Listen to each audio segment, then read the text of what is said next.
Hello, everyone. Welcome back to the Book Brood, and welcome to a new thing I'm doing for the month of December. It's called hashtag a season for a category. It's going to work exactly like my category journey, except we're going to do holiday-themed books. I got this idea while I was reading the book Miracles and Menorahs by Stacey. It's this book right here, and I thought, what a fun thing to do to try and just read through as many holiday category books or just holiday books in general through the month of December as I can, doing these read-throughs and vlogs.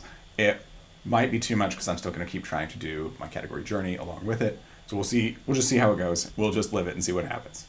So the first book in a season for a category is Bayou Christmas Disappearance by Denise N. Wheatley. This will be the first book of hers that I've read, and I'm so excited because everything I hear from everywhere and everyone is that she writes some magnificent books. So we're super excited here.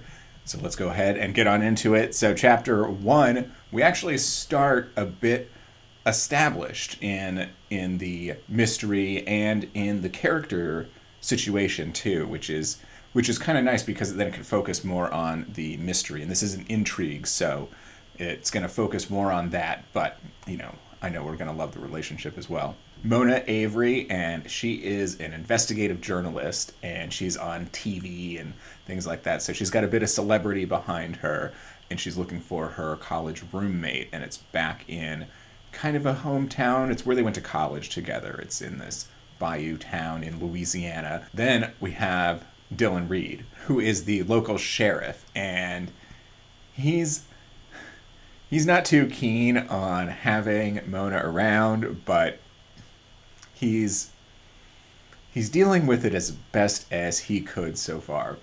At least as far as we know, because this is only chapter 1. But we learn, though, that he's actually been ordered to work with Mona. She's from the area, she knows the missing person, and she's friends with the boss of Dylan, so that always helps too. And so we've got two elements here. We've got the forced proximity with being forced to work together, and then we've also got amateur sleuth. It's just double whammy right from the get-go. I am so excited to see where this goes. So we got to know these two a little bit, and then, of course, chapter 1 ended with a bit of a cliffhanger there. So I will have to check in a bit, and I will tell you where things end up. Okay, so I have finished chapter 2, and Mona and Dylan have decided they're gonna work together a bit here. They've got some ground rules, though, or Dylan had some ground rules for Mona, but very quickly realized that that's not going to go exactly as he thinks it's going to. This is something that we 100% expected from Mona, and we would be disappointed in her if she went along with following his rules. We got a bit of a glimpse into the backstories of each of our main characters. We get a little bit of interaction between the tight relationship that Mona has with Dylan's boss, and Dylan's boss just telling him to just deal with it and just work together and get this investigation going. But Dylan does realize over dinner, over a nice date that they have, of course they're not calling it a date, but you know what we say about these things. Dylan discovered that, yes, she probably can help him with this investigation. So they're ready to follow up their first clue, and I'm so excited to see what happens, so I will check in after chapter 3. Good morning, everyone. Welcome back. I finished chapter 3. This chapter followed Mona, and we got to meet Blake, who is the missing person Olivia's husband. He tried to put up a good front for a while there, but the facade slipped very quickly under Mona's sharp barbs that she sent his way, and some needed and necessary barbs too. So we don't have much empathy for Blake right now. Although Mona, by the end of chapter 3, decided to do some investigating without Dylan. And let's just say it has had some consequences by the end. So can't give it away, but she finds herself in a bit of a pickle by the end of chapter 3. And so I will anxiously move on to chapter 4 and hope that Dylan was not too far behind her. And I will let you know how things go when I check back in. Okay, I finished chapter 4, and we had our main characters connect again. Mona was hesitant to bring up the event of the personal investigating she was doing, though Dylan could tell just from how unsettled she was that something was going on. So it eventually came out, and Dylan's very upset with her, which I mean, that's understandable, but you have to take into account here that, amateur sleuth is going to amateur sleuth, and that's just how things are. And Dylan's fighting a losing battle here, and he's a little more upset than he needs to be right now. But anyway, we're going to give him some time, give him some space, and hopefully he's going to course correct. I'm not saying Mona's blameless here, but I mean it's her job to investigate things. So when she can't hang out with him all the time. I'm just saying I might be too much on her side here, but anyway, they're on the outs right now, but we know this can't last. So I will check in after chapter 5, and I'll let you know how things go. All right, I have finished chapter 5. So our suspect list is growing. So we have Blake, the mean husband. Now we have Oliver, who is the brother, who is... So according to Mona, he's always been very narcissistic, self-centered. And so he hasn't really reacted much to this disappearance and does not want to help in this investigation. So he's now on the suspect list. Dylan and Mona still aren't talking, so I'll have some words with Dylan, and I'll check in after chapter 6 and let you know how things are going then. Because if he decides not to speak with her, she's just going to get into more trouble, and frankly, he's going to get into trouble too without her. I know that he thinks he can do this on his own, but he does need her help, and it's gonna come back around for him at some point, and it's gonna be so sweet. Anyway, I will check in after another chapter or so. Hello everyone, I've finished chapter 6. So Mona and Dylan's relationship has been mended, but it hasn't been improved, to the way that we want it to. Anyway, that's okay. That's okay. We still have a lot of book left. They did get to go out on a date, in the guise of being undercover and everything, but we all know that they're both secretly really enjoying being out as a couple. We get to see the brother of the missing person a little more. Still is on the suspect list, definitely. Kind of a weird guy. I love this whole element that they got going on here. So I'm not going to give it away, but the date that Mona and Dylan go on is to a convention of sorts, and the mentality of the people there is very, very enjoyable to witness. So that is a great addition to this story that Denise put in there. Applause for that. I enjoyed that very much. Dylan, as well, is having a bit of a problem, and that is from walking behind Mona, and that is he needs to keep reminding himself to keep his eyes up. It's just lovely and adorable, and we love that stuff in our books. So I will check in after a short moment and let you know how the case is coming and how the relationship is coming as well. Hello everyone, I finished chapter 7, and let me tell you, this book is pulling my heart in very opposite directions. As intrigues love to do, that's their bread and butter, I know, but do always get a nice love story out of these, but I oftentimes get this amnesia with intrigue. It's not going to be so bad. It'll be no big deal. And then when I'm reading, I'm an anxious mess. So, but that's why we love it, and that's why we keep coming back. Where are we in the story? Well, we're making some progress. The bond is strengthening. It's getting to a very, very nice place.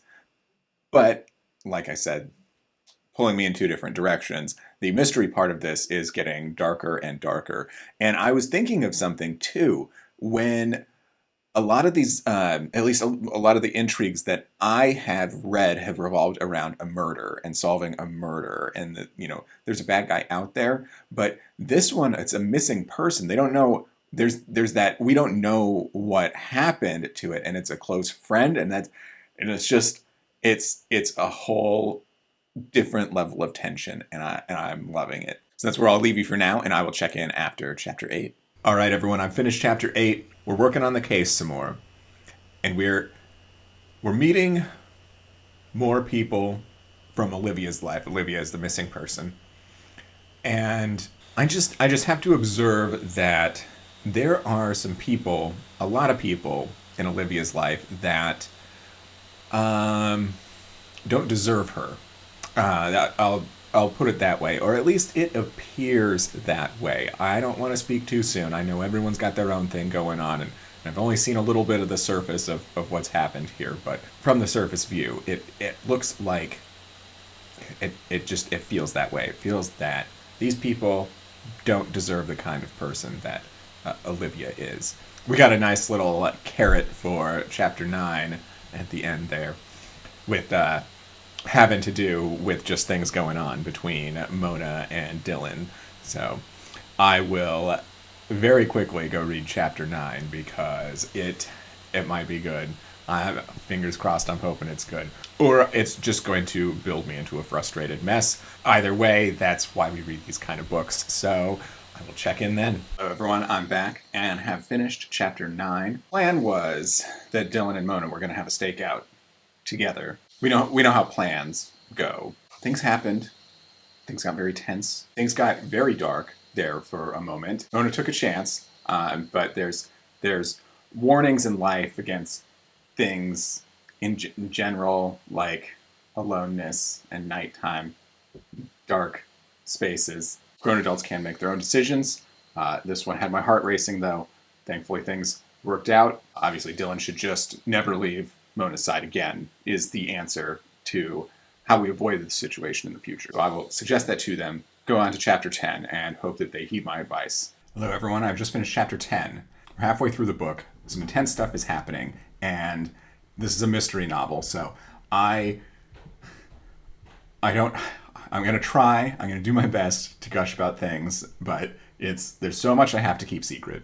I'll say this. So, Mona and Dylan had a plan. They had a plan to do a thing. They thought they had a chance of scoring a Yahtzee on a person of interest. Is it a spoiler? I don't know if it's a spoiler. All right. In case this is something too spoilery, skip past the spoiler tag that's going to be right here. It did not go as planned.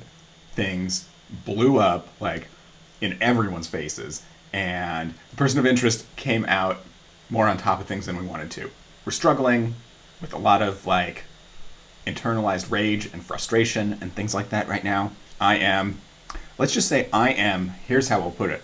I am upset at both Mona and Dylan right now. Very upset at both of them. If I was their parents, they would be in timeout. So that's what chapter 10 has done for us. I will eagerly move on to chapter 11. These intrigues have peaks and valleys of intense moments. So maybe we're going into a valley here. We can relax a little bit, but I will check in then. Hello, everyone. I'm back, and I've finished chapter 11. I can't tell you anything. I can't tell you anything about this book, and it's frustrating. I'll just put it this way. Mona and Dylan are having a moment of personal time. That's what I'll call it. They're each taking that there. That's all I can explain there. And that might be too much. But the mystery, we got something out of left field. There's a new element in the case now, and it has not so much thrown a wrench in things. I'd say it maybe threw like a rain-soaked twig into the works of things. So, it might slow things down a bit, but it's not going to destroy everything here. Because, frankly, I still want my number one suspect to be whodunit. I don't like this person. I want them behind bars. That's just how I feel about it. And this new element has drawn attention away from that person. I am having conflicted feelings right now. I'll have to move on to chapter 12, and I will check in then and let you know how things are going. I'm back, and I finished chapter 12. The band's back together now, so that's great. We're back on track, and we're going to get this thing solved, and we're going to fall in love while we do it too. And we owe this to a moment of parenting. I'll say parenting. There was it was fabulous. Chapter 12 was fabulous. How do I describe it without spoiling it? I can't, and I'm not going to spoil it, but there were external forces that did some speaking, and it was great. It was everything in my own heart that needed to go out there. That's a wonderful chapter, and it was just a great example of Denise's pacing that she did on this, which is absolutely fabulous, really given us the highs and lows and in the perfect time that we need them. So bravo to you for that. Thank you very much. Some of those little treats we get by reading stories by such talented authors here. So I'm going to keep moving on, and I'm going to check in after chapter 13. Good morning, everyone. I'm back, and I have finished chapter 14. Things are coming together in multiple ways. Pun intended there, unintentionally. Dylan and Mona are talking to each other and treating each other like grown-ups. I always love that in books, especially in romance, and I did not expect anything less from this story here. So they're working on things together. They're very busy right now, Mona especially, in not the ways that we want to be busy. My goodness, the double entendre is all over the place. I'm not even trying. I'm just on top of it today, I guess. There's no time for a relationship right now, especially when Mona, I'll just say that, danger follows in these books. That's all I can say. Has more heart-pounding moments. Not in the ways that we want in a romance, but the ways that happen in these intrigues. I guess that's my check-in for this chapter here, a bunch of vague metaphors. We did have another interview, which I really like as an element in this book here, because it's like you've got the amateur sleuth, but you also have a TV journalism sleuth. So not so amateur sleuth, but just that's the trope I'm referring to. It just adds this extra element that Mona has these resources and can do these things like go live on TV, and that has this ripple effect on everything in the story because it's television and everyone's seeing it. So another great thing about this book here. We're rounding it out here, so I don't know if I'll check in exactly after chapter 15. It might be after a few, so I will see you then. Hello everyone, I'm back, and I have finished chapter 16. This is going to be a very brief check-in, where I'm just going to let you know that we think we might be closing in on... I can't even tell you who they're closing in on. They're closing in on someone suspicious. A suspect. They're closing in on a suspect in all of everything that's happening here. So, tension's high. We will see what happens. I have 2 chapters left, so I'm going to check in at the end of the book, and I will see you there. All right, everyone, I'm back, and I have finished Bayou Christmas Disappearance by Denise and Wheatley. This was an amazing mystery book. So I was guessing till the end. The person that, the whodunit was on my suspect list, but nowhere near the top. And so this goes to show how well this was written. I love that everyone was a suspect by the end, and you didn't know who to trust. Such a satisfying wrap-up to this story here, and such a cute wrap-up too in that epilogue. That is Season for Category Book Read-Through number 1. I want to thank Denise and Wheatley for being such a great sport on Twitter during the read-through. So I hope you all check out this book of hers and then her backlist as well. She had another out this year, Cold Case True Crime, so check that one out as well. I'd like to thank Harlequin Books for bringing such a great story to us here, the masses. And I want to wish everyone happy holidays and hope you have a great reading journey and safe travels if you're traveling, and I will see you in the next Season 4 category video.